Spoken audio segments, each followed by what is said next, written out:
The Nintendo Switch is finally out after what seemed like an excruciatingly long wait for me, and I'm pleased to say that Nintendo's new console achieves exactly what it sets out to do.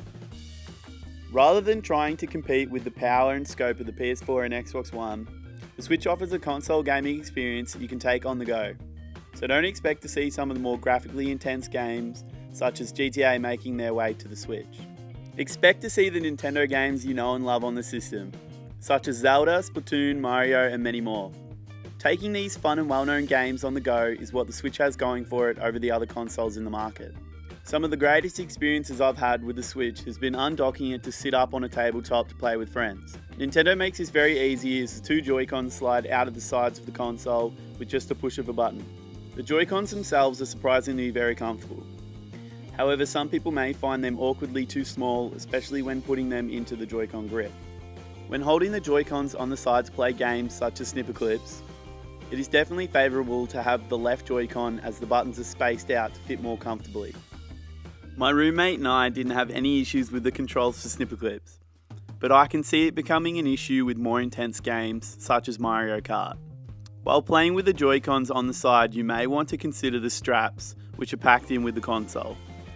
They make the controller feel bigger and the buttons on top easier to press down. I find that using the Joy-Con grip to play Zelda is fine. However, when I played Splatoon 2 beta, I had issues using the small joysticks to aim.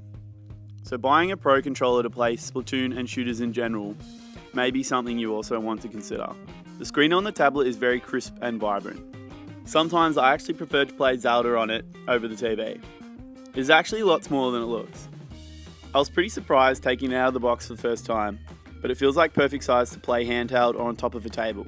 I really love how fast it is for the game to load up on the TV once docked. It is almost instantaneous, and if your TV is capable, it will actually turn the TV on and load up the game. The sound quality in the built-in speakers isn't too bad, and actually gets pretty loud when turned up to max level. Some people complain that the stand on the back is flimsy, but I think it's a smart design choice by Nintendo, as it can be snapped off and put back in easily. If you buy your games digitally, then you most definitely need to buy a micro SD card. This is important as the Switch only has around 26GB of free space. The only real negative I have with the system is that I struggle constantly to connect to Wi-Fi.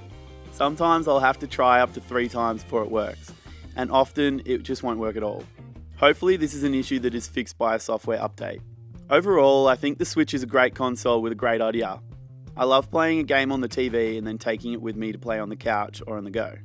I'm looking forward to all the great Nintendo IPs will be making their way onto the system and having LAN parties with friends once they get Switches as well.